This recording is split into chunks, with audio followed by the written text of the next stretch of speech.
communicate what you mean. A concise advanced grammar. Reporting statements. Part 3. Indirect speech. In this lesson, I'm going to give you reporting statements, as well as reporting questions and answers.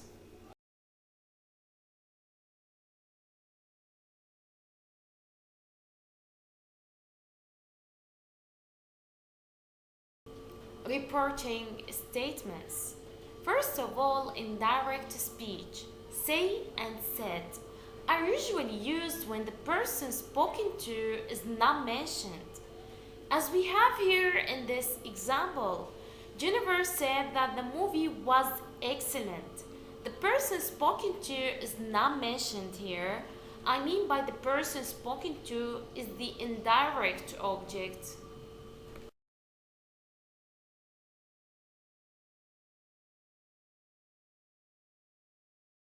Whilst when the person spoken to is mentioned, tell or told is used and is followed by an indirect object.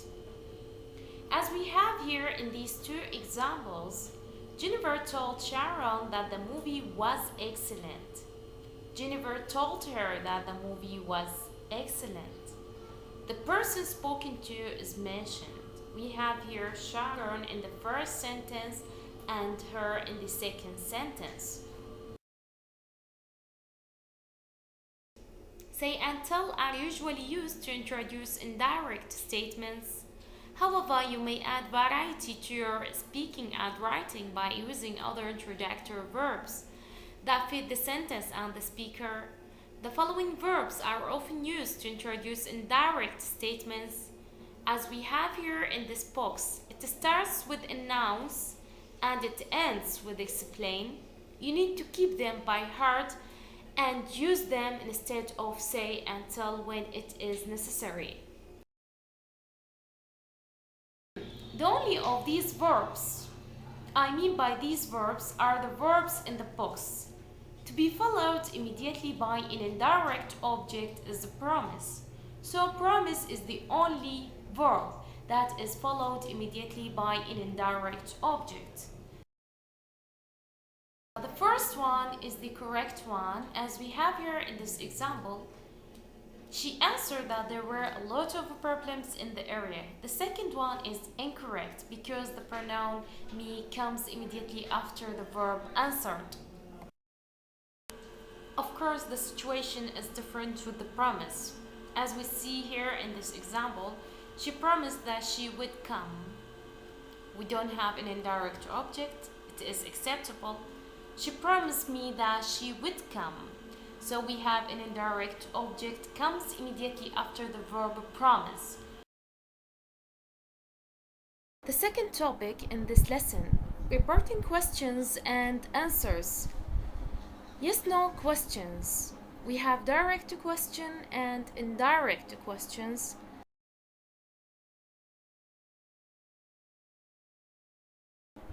As you see here, did you vote for me? We have three ways to answer it. The first one, if I had voted for him, whether I had voted for him, whether I had voted for him or not.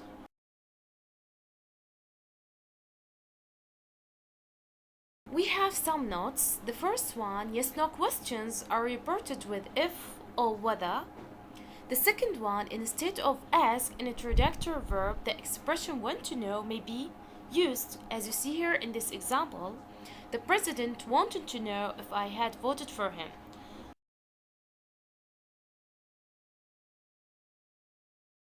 Yes/no answers.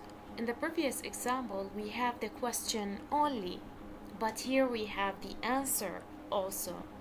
As you see here in the first example, he asked, "Can you swim?" And I said no. He asked me if I could swim, and I said that I couldn't. So I use couldn't instead of no.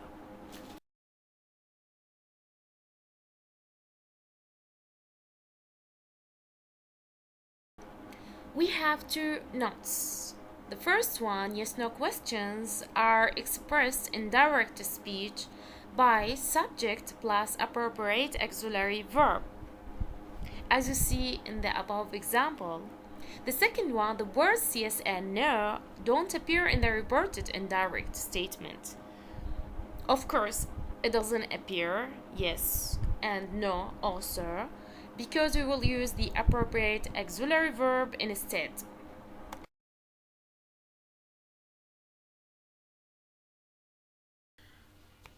Information questions are different from yes/no questions. As you see in the first example, where do you live in Ohio?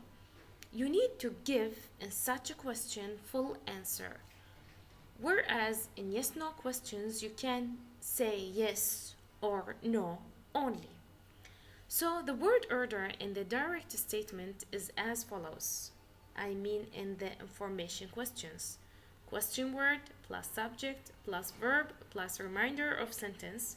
So it becomes where I lived in Ohio.